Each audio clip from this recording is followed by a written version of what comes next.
Have you ever wondered why, despite all the love you pour into your family, there seems to be a growing, unspoken distance between you and your grandchildren? You buy the gifts, you offer your time, you share the wisdom you've gathered over a lifetime. Yet the visits feel a little more strained, the phone calls a little less frequent. You tell yourself it's just because they're busy, that life is different now. But the truth is, love alone doesn't guarantee a strong, vibrant connection. The reality is, certain well-meaning behaviors, habits born from a place of pure love and concern, can quietly and insidiously sabotage the very relationships we cherish most. This isn't just about missing a few phone calls. This could be you, becoming the grandparent the kids visit out of a sense of duty, not genuine excitement. People notice these things, but they won't tell you. Your own children might see the problem brewing, but they are often too afraid of hurting your feelings to speak the difficult truth. In this video, we are going to pull back the curtain on the 7 hidden mistakes that many grandparents make, the things no one dares to tell you directly. More importantly, we're not here to point fingers. We are here to provide the practical solutions, the simple but powerful shifts in perspective that will empower you to transform these dynamics, protect your precious bond, and become the grandparent everyone in the family genuinely loves and wants to be around. Stay until the end, because the final mistake we'll discuss is the most subtle but also the most powerful one to fix, and I'll share a simple 3-word phrase that can instantly mend a strained conversation and reopen the doors to connection.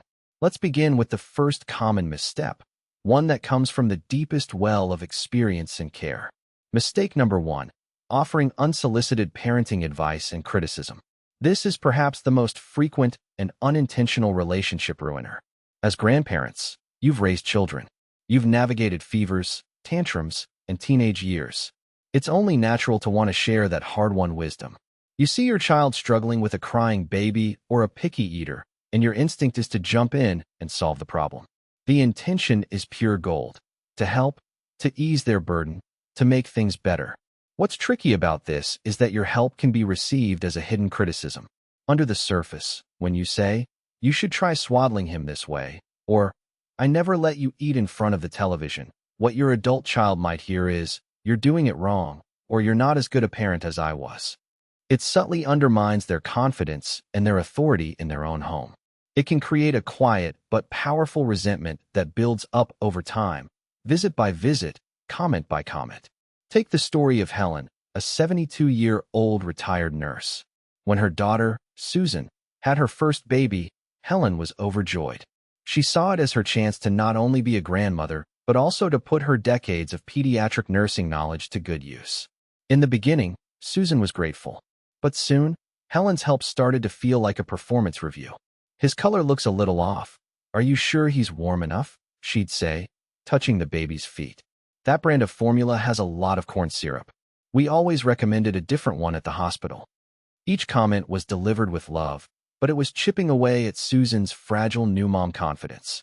Helen didn't realize that Susan had spent hours researching formulas and had chosen one based on her pediatrician's advice. She didn't see that Susan was already second-guessing her every move, as most new parents do. Helen's constant suggestions were just adding another voice of doubt to the chorus in Susan's head. The turning point wasn't a big fight. It was much quieter and much sadder. Helen noticed Susan stopped calling for advice. When Helen visited, Susan would become very busy, tidying up or saying the baby needed to nap, cutting the visits short. The warmth was replaced by a polite, formal distance. One day, Helen called and suggested a new way to deal with diaper rash she'd read about. There was a long pause on the other end of the line, and then Susan said, her voice trembling slightly, "Mom, I love you. But I need you to be my mom right now, not my nursing supervisor. I need you to trust me." The words were like a splash of cold water. Helen felt a flash of hurt, then a wave of profound realization. She saw for the first time that in her quest to be helpful, she had made her daughter feel incapable. The consequences of this mistake, if left unchecked, can be devastating to a relationship. In the short term, it creates tension and makes your adult children defensive. They might start to manage information, telling you less and less about their struggles to avoid the inevitable wave of advice. In the long term, it can create a permanent emotional barrier. They may limit your time with the grandchildren, especially unsupervised time, because they don't trust that you will respect their parenting choices. You risk being relegated from a cherished family member to a critical outsider.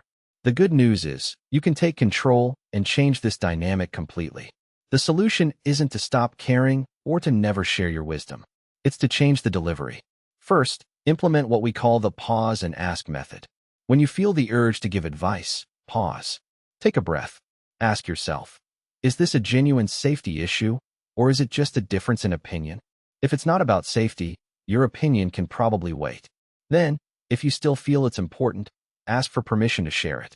A simple phrase like, "You're doing such a great job with him. I have a thought about sleep schedules from when you were little, but no pressure at all. Would you be open to hearing it?" This simple question changes everything. It validates them as the parent in charge and frames your input as an optional resource, not a command. A second powerful strategy is to become a professional encourager. For every one piece of advice you feel you must give, try to give 5 genuine compliments about their parenting. "I am so impressed with how patient you are," or "You have a wonderful way of talking to her." This builds a deep well of goodwill and makes them far more receptive when you do have something to share. Finally, consciously shift your role. You've graduated from parent to grandparent. Your primary job is no longer to manage and direct. It's to love, support, and delight. Embrace the joy of being the fun one, the safe harbor, the unconditional cheerleader. By respecting their role, you will secure your own. Now, let's move on to the mistake mentioned in our title, a trap that is so easy to fall into because it feels like a tangible expression of love. Mistake number 2, overgifting and attempting to buy affection. This is the one that can truly make your children and grandchildren start to avoid you. On the surface, what could be wrong with showering your grandchildren with gifts? It brings them a moment of joy, and seeing their faces light up feels wonderful. For many grandparents, especially those who grew up with less, providing material things is a primary way of showing love and giving their grandkids the things they never had. But here's what really happens behind the scenes. When every visit is accompanied by a mountain of new toys, clothes, or expensive gadgets, it can send a few dangerous and unintended messages. To your adult children, it can feel as if you are disrespecting their values. They may be trying to teach their children about moderation, gratitude, and the importance of non-material things, and your constant influx of stuff can feel like a direct contradiction to their parenting. It can create immense frustration as they deal with the clutter and the challenge of managing a child who now expects a new toy every time they see grandma or grandpa. This is what makes the kids start to avoid you. It's not the gifts themselves, but the dynamic they create. For the grandchildren, especially as they get older, it can become confusing. They may start to associate you, the grandparent, not with your stories, your hugs, or your presents, but with the presents you bring. Their excitement is for the object, not for you. This can create an awkward, transactional feeling. They may feel a subtle pressure to perform a certain level of gratitude, and if they don't seem excited enough, they can sense your disappointment, which makes them anxious. This pressure to be grateful for a gift they may not even want can make the entire interaction feel inauthentic and stressful, leading them to prefer not to visit at all. Consider the case of Richard, a 78-year-old retired businessman. Richard had worked hard his entire life to provide for his family. Now, in retirement, his greatest joy was his 2 grandsons, ages 8 and 10. For Richard, love was synonymous with providing. Every time he saw the boys, he came armed with the latest video games, expensive Lego sets, and sports equipment. He saw himself as the fun grandpa who brought the best stuff. What he didn't see was the growing tension with his son, Mark, and daughter-in-law, Sarah. They were trying to raise their boys to value experiences over possessions, and their small home was overflowing with Richard's contributions. Mark tried to talk to him. "Dad, it's too much. They don't need all this." Richard would brush it off, saying, "Nonsense. A boy needs toys. I'm just enjoying them." He didn't understand that Mark's request wasn't about the toys. It was about respect for their family's values. The turning point came before the 10-year-old's birthday. Mark called Richard and said, "Dad, we've asked Ben what he wants, and he's saving up for a special trip to a science camp. We'd love it if you'd contribute to that instead of buying him a big gift." Richard was genuinely hurt. He saw it as a rejection. He bought a small gift for the camp, but also showed up with a brand new, top-of-the-line drone. The grandson, Ben, was momentarily thrilled by the drone, but the atmosphere at the party was thick with tension. Later, Richard overheard Ben telling his friend, "I feel bad. I know Mom and Dad are mad about the drone, and now I have to play with it all the time so Grandpa's feelings aren't hurt." It was a heartbreaking realization for Richard. He had wanted to bring joy, but instead, he had brought stress, conflict, and a burden of obligation for his own grandson. The long-term consequences of this pattern are profound. You risk teaching your grandchildren that love is a transaction. The relationship becomes conditional on what you can provide, and if your financial situation ever changes, you may fear that their affection will wane. It prevents the development of a deeper bond based on shared time, conversation, and genuine connection. Your adult children may begin to limit visits, not out of malice, but out of self-preservation, to protect their home and their values from being constantly overrun. Fortunately, the solution is both simple and deeply rewarding. It's about shifting your focus from presence to presence. Your time, your full attention, your stories. These are the most valuable gifts you can ever give, and they don't create clutter. Here are some actionable steps. First, create a gift-giving pact with the parents. Ask them directly, "What is your philosophy on gifts? I want to support it. Can you give me a list of ideas or a price range you're comfortable with?" This one conversation can prevent years of conflict. Second, become a giver of experiences. Instead of a toy, gift a trip to the zoo, a ticket to a play, a class for cooking or pottery that you can do together. These create memories that last a lifetime, long after a plastic toy is broken and forgotten. Third, create grandparent coupons. These can be for things like one afternoon of baking cookies with Grandma, or a trip to the hardware store with Grandpa to build something. This puts the focus on the shared activity and empowers the child to cash in on special time with you. By making your relationship about who you are, not what you buy, you build a foundation of love that is authentic, resilient, and priceless. If you're still watching this video and finding these insights valuable, please comment number 2 below to let me know you're here. Your engagement helps us understand what content is most meaningful to you. Let's move to the third mistake, which is a direct assault on the trust between you and your adult children. Mistake number 3, disregarding their boundaries and rules. Every family has its own set of rules, its own unique culture. These rules might be about screen time, sugar intake, bedtimes, or manners. To you, some of these rules might seem silly, overly strict, or just plain unnecessary. You might think, a little extra ice cream never hurt anyone. Or, in my day, we watch cartoons all Saturday morning, and we turn out fine. The temptation to be the fun grandparent who lets them break the rules is strong. It feels like you're creating a special, conspiratorial bond with your grandchild. But the reality is, when you deliberately ignore a parent's rule, you're not being fun. You are being disrespectful. You are sending a clear message that you do not trust their judgment and that you believe your rules are superior to theirs. This action positions you not as a supportive member of the parenting team, but as an adversary. It forces the child into a difficult position, caught between their love for you and their loyalty to their parents.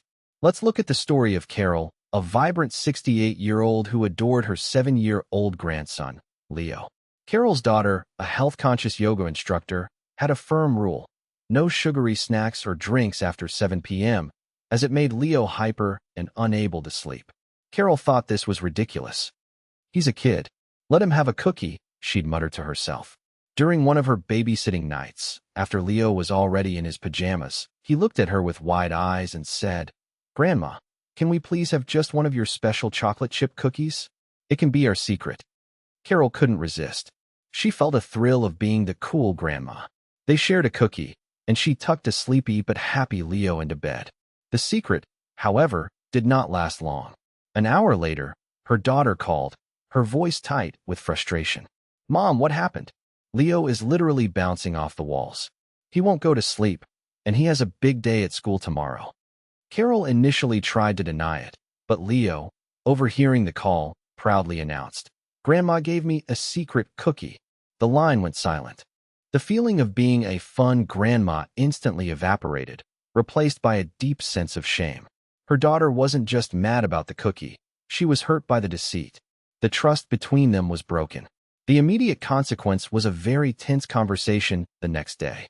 The longer-term consequence was that for the next several months, her daughter was hesitant to leave Leo with her alone. The fun secret had cost Carol the one thing she valued most: her daughter's trust and the freedom to have a relaxed, unsupervised relationship with her grandson. Ignoring parental rules, even seemingly small ones, has serious consequences. It teaches your grandchild that it's okay to lie to their parents, a lesson that can have far-reaching negative effects. It creates conflict and forces your adult child to have to parent you, which is an uncomfortable and relationship-damaging dynamic. They may have to lay down the law, creating strict guidelines for your visits, which feels awkward for everyone. The worst-case scenario is that they decide the conflict isn't worth it, and they pull away, limiting contact to protect the peace and structure of their own household. You can avoid this pitfall by making a fundamental mental shift. Your role is to support the parents, even when you don't agree with them. Here are the practical solutions. First, get clarity. Sit down with your children and say, "I want to be the best grandparent I can be, and that means being on your team. What are the most important house rules I should know when I'm with the kids?" Write them down. This act alone shows a profound level of respect. Second, if you disagree with a rule, have a private, respectful conversation with the parent, not in front of the child. You could say, "I'm curious about the no screen time rule. Can you help me understand your thinking on that?" This opens a dialogue rather than starting a conflict. Third, and most importantly, when your grandchild asks you to break a rule, see it as a teaching moment. Instead of saying no, your mom will be mad, which pits you against them, align with the parents.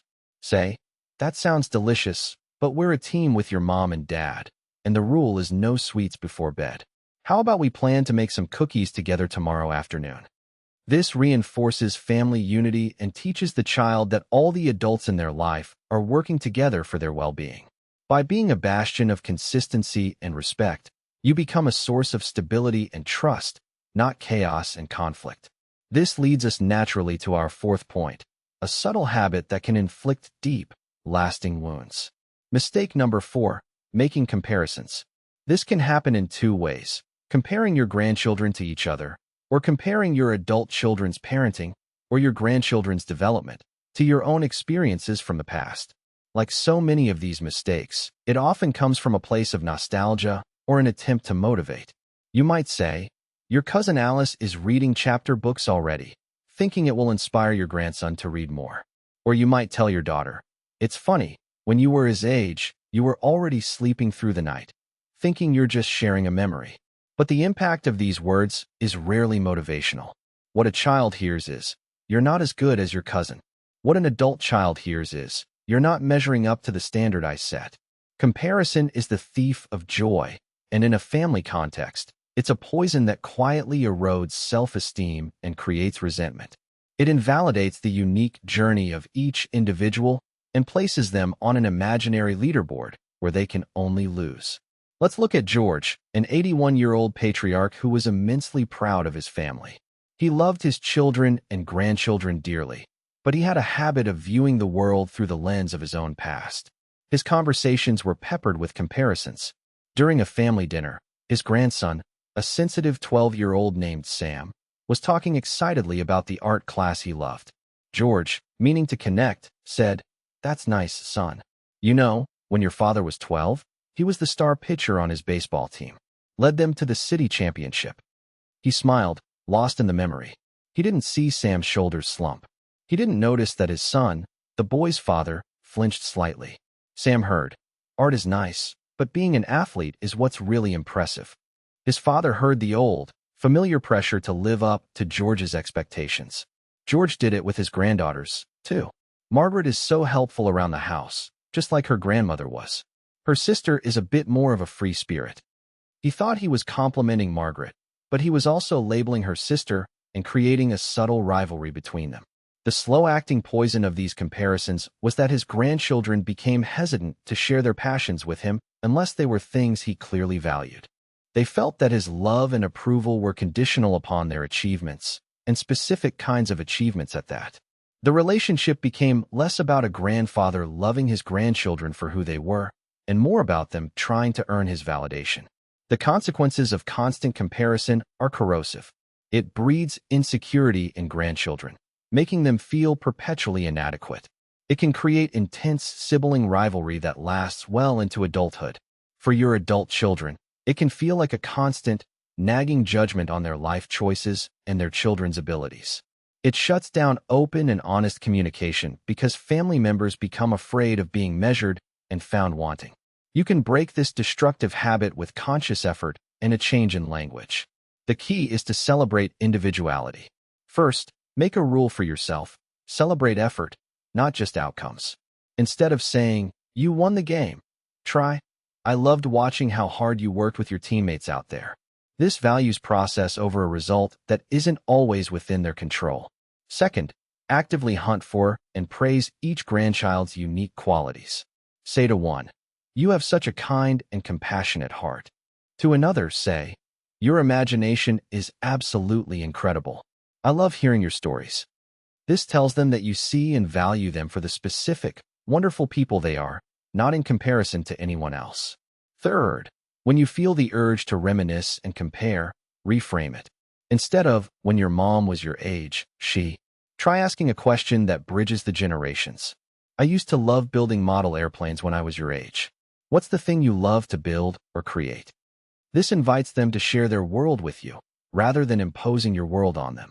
Every child is a different flower, and they all blossom in their own time and in their own way. A garden is beautiful because of its variety, not its uniformity. And if you haven't subscribed yet, I recommend you subscribe and turn on the bell so you don't miss any videos. Your support helps us continue creating good content to inform and inspire you. Now for a mistake that is so painful it's often denied, even when it's happening in plain sight. Mistake number 5, playing favorites. Most grandparents would vehemently deny having a favorite grandchild. They'll say, "I love all my grandchildren equally," and in their hearts, they truly believe it. But love and preference are two different things. It's human nature to connect more easily with people who share our personality, our interests, or our temperament. You might have a grandchild who is quiet and loves to read, just like you, while their sibling is a boisterous, nonstop whirlwind of energy. It's natural to find it easier and more pleasant to spend time with the one who mirrors you. The danger isn't in feeling that connection. The danger is in acting on it in ways that are visible to the children. Favoritism is rarely about grand gestures. It's a quiet, insidious thing that shows up in 1,000 tiny ways. A little more praise for one child, an extra scoop of ice cream, more time spent talking to them, more photos of them on the mantelpiece. And children are master detectives of emotional currents. They notice. The favored child notices, and the unfavored child notices even more.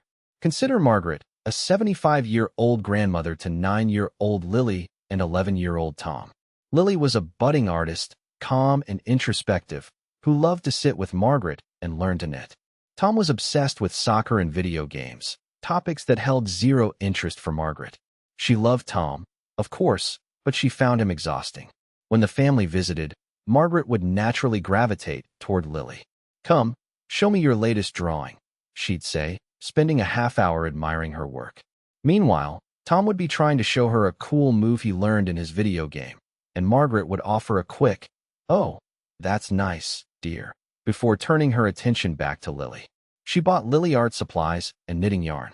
For Tom's birthday, she asked his mom what to get and bought the soccer jersey she suggested, but there was a different level of personal investment. She didn't realize she was creating a painful dynamic. Tom started acting out during visits to get attention, which only made Margaret find him more difficult. Lily started to feel a strange mix of guilt and pressure to be the good grandchild. The parents were caught in the middle, trying to gently encourage Margaret to engage with Tom more, but she would become defensive, saying, "Of course I love him. He just doesn't want to spend time with me." She couldn't see that he had stopped trying because he felt the sting of being second best. The consequences of playing favorites are heartbreaking and can cause damage that echoes for a lifetime. For the unfavored child, it can lead to deep-seated feelings of inadequacy, jealousy, and resentment. It can permanently damage their self-worth and their relationship not only with you, but also with the favored sibling. For the favored child, it's also a burden. They can feel guilty or develop a sense of entitlement, and their relationship with their sibling can be poisoned by rivalry. This is one of the most effective ways to fracture a family from within. The solution requires conscious, deliberate action and self-awareness. First, conduct a personal audit. Be brutally honest with yourself. Do you spend more quality time with one grandchild? Do you praise one more than the other? Acknowledging the tendency is the first step to correcting it. Second, be intentional about creating one-on-one time with each grandchild, focused on their interests. Tell your son or daughter, "I'd like to take Tom out for pizza and to the batting cages next week, just the two of us." Even if you don't love baseball, your willingness to enter their world speaks volumes. Ask them questions about their passions. "I don't know much about that video game. Can you teach me how it works?" Showing genuine curiosity is a powerful form of love. Third, be mindful of your praise. Make sure you are praising each child for their unique strengths. And when they are together, praise their teamwork or their kindness to each other. Your goal is to be a safe haven for every single one of your grandchildren, a place where they know, without a doubt, that they are seen, valued, and loved for exactly who they are. Let's move to a very practical mistake that can turn anticipated family gatherings into dreaded obligations. Mistake number 6, making visits all about your needs and convenience. As we get older, routines become more important. We have our comfortable chair, our set meal times, and our own way of doing things. It's also true that travel and disruption can become more physically taxing. It's easy to fall into the pattern of expecting the family to always come to you, to adapt to your schedule, to fit into your world. The thinking is often, "It's easier for them to travel than for me," or "Sunday dinner at my house is our tradition." But the reality for modern families, especially those with young children, is that their lives are a whirlwind of school, sports, lessons, birthday parties, and exhaustion. A seemingly simple requirement to drive an hour each way for a 2-hour visit can consume an entire day and be a massive logistical challenge. When a grandparent is inflexible, it can make visits feel less like a joyful connection and more like a stressful chore. Take the story of Frank, a 79-year-old widower. His Sunday dinner tradition was the cornerstone of his week. He expected his son's family, which included 3 children under the age of 12, to be there every week, no exceptions. He didn't like to go to their house because it was noisy and chaotic, and he hated eating at restaurants. He saw the Sunday dinner as the glue that held the family together. What he didn't see was the strain it was putting on his son's family. The kids had soccer games on Sunday mornings. His daughter-in-law felt her only day off was being hijacked by travel and a formal dinner. The kids were tired and cranky by the time they got to Grandpa's house. His son, caught in the middle, started to make excuses. The kids have too much homework, or one of them isn't feeling well. Frank felt hurt and resentful, interpreting these excuses as a sign that they didn't care anymore. He complained to his son, "I'm not going to be around forever. Is it too much to ask for one evening a week?" This guilt-laden statement only made the situation worse, adding a layer of obligation on top of the existing stress. The tradition that was meant to bring them together was actually driving them apart. The consequences of this inflexibility are predictable. The family will start to visit less. The visits they do make will be shorter and tinged with resentment. A wall of frustration builds between the grandparent and the adult children, who feel that their own busy lives and needs are not being seen or respected. You risk becoming an island that people feel they have to make a difficult pilgrimage to, rather than an integrated part of their ongoing lives. But there is an empowering way to fix this. It's about adopting a meet them where they are philosophy, both literally and figuratively. First, be the one to offer flexibility. Instead of saying, "When are you coming over?" try saying, "I know how busy you all are. What would be the most helpful way for us to see each other this month? I could come to you, or we could meet at a park halfway." This simple offer can lift a huge weight off your children's shoulders. Second, enter their world. Go to the soccer game. Attend the school play. Sit on their couch and watch their favorite cartoon with them. Being present in their environment shows them that you care about their lives, not just that they show up in yours. It also gives you a richer understanding of their day-to-day world. Third, change the tradition. Maybe the weekly formal dinner is no longer feasible. Suggest a monthly casual brunch instead, or a bi-weekly FaceTime call where you read a story to the grandkids. The connection is what matters, not the specific format of the tradition.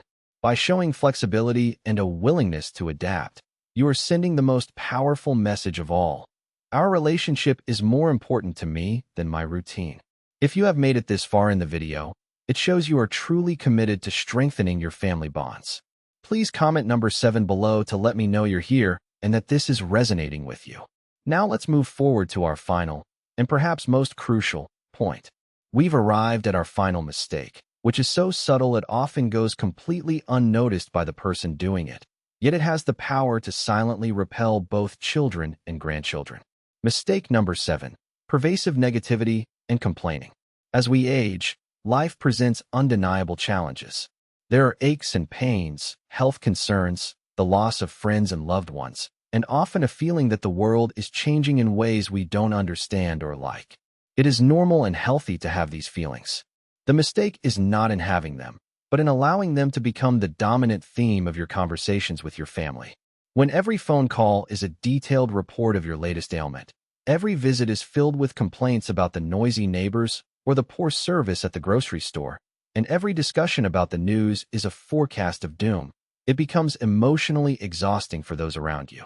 Your adult children, who are often juggling their own significant life stressors, can leave a visit with you feeling drained and heavier than when they arrived. Grandchildren, who are naturally drawn to joy and lightness, will learn to associate being with you with feelings of sadness, worry, and boredom. Let's look at the story of Eleanor, 84 years old. She lived alone and was often lonely. Her health was a constant source of worry for her. When her daughter and teenage grandchildren would visit, Eleanor saw it as her opportunity to unburden herself. The visit would begin with a litany of her physical symptoms. My arthritis was so bad this morning I could barely open the jam jar. And the doctor says my blood pressure is up again. From there, it would move to complaints about her dwindling social circle and frustrations with modern technology. She didn't realize that her family, who loved her dearly, felt helpless. They couldn't fix her arthritis or her loneliness.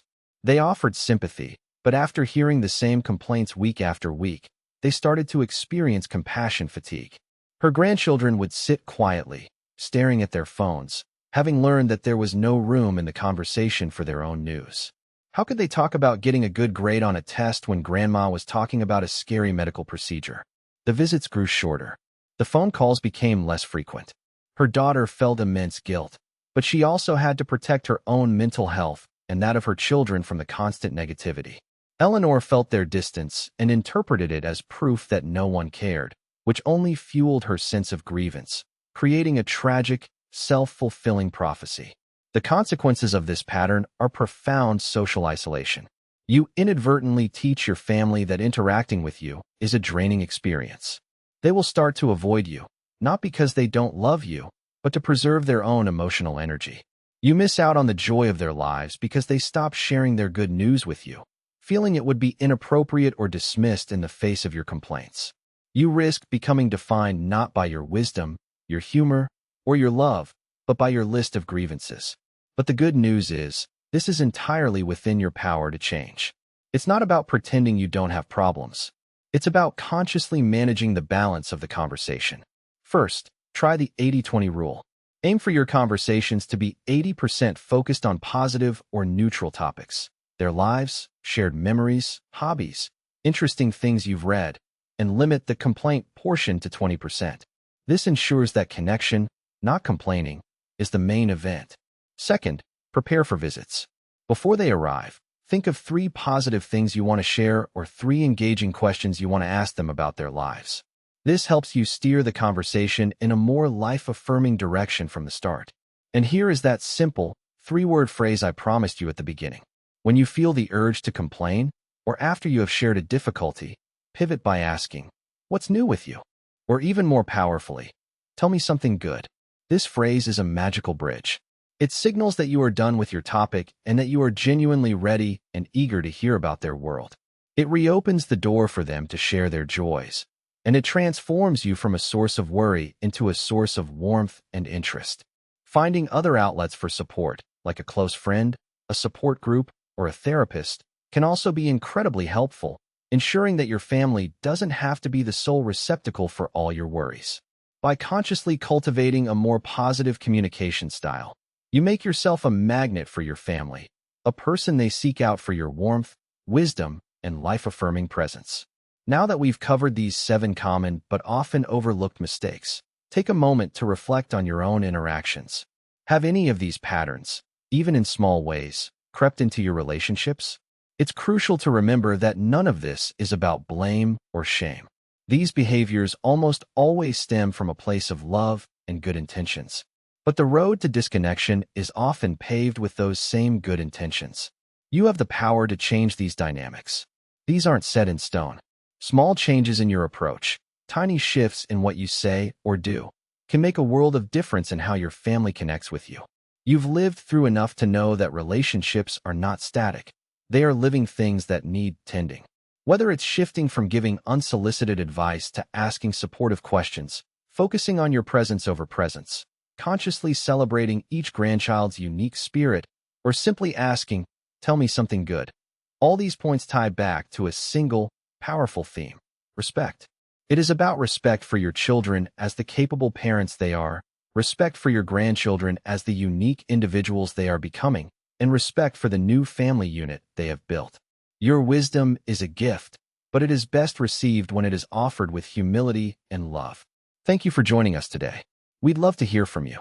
Leave a comment below and share one thing you learned today and how you plan to use it in your life. Your thoughts are important to us, so don't hesitate to share them. Reading your comments gives us great motivation and encouragement. If you enjoyed this video and found it helpful, please like, subscribe, and share. Your support helps us continue creating good content to inform and inspire you. Thanks for watching, and we look forward to seeing you in the next video.